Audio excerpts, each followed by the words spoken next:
Mr. Li, could you describe, as you did in the room, why Youku has become so successful and on mobile, and what the government's role was in that? Well, Youku is successful for a couple of reasons. One is it's led by a great entrepreneur, and it's one of the greatest entrepreneurial companies at the time, I think, in this stage of the internet development. And second is China's market is so scalable.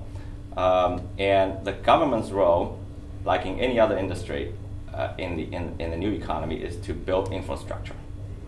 And it's the company's role to grow their businesses. And I think Youku, in mobile traffic at least, Youku was the growth in Youku's mobile traffic was propelled by aggressive building of broadband infrastructure, and that was led by the government, by state-owned enterprise, by carriers. And how successful is Youku today? It's very successful. It's the largest online entertainment media company in the country, second largest online video company in the world. It's got 600, 700 million viewers. I don't have the latest number. It's enormously successful. As a venture capitalist, what's the best bet you've made in China?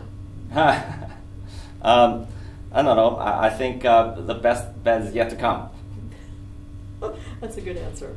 What was a turning point for American VCs to take a look at China?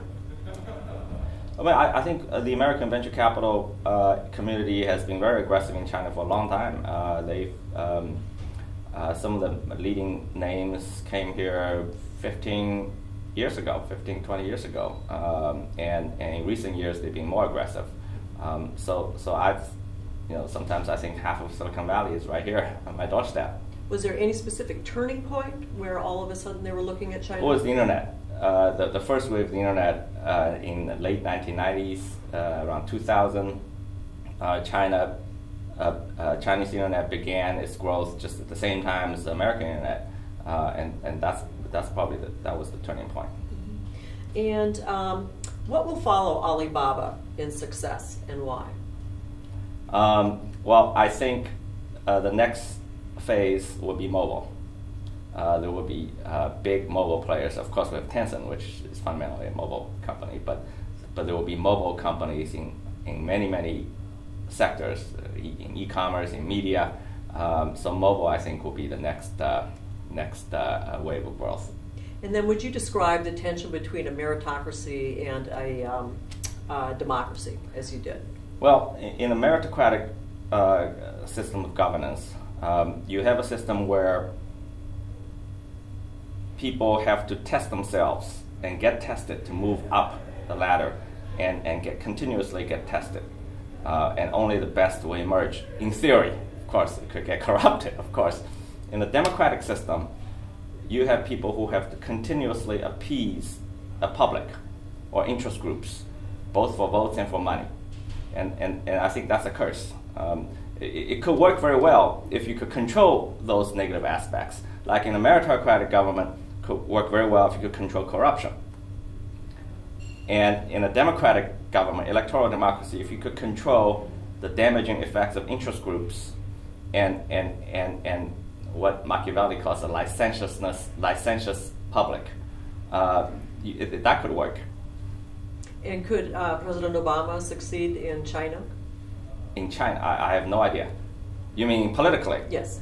No, you need someone, but not someone. Of course, he could, but he will have to go through a different process.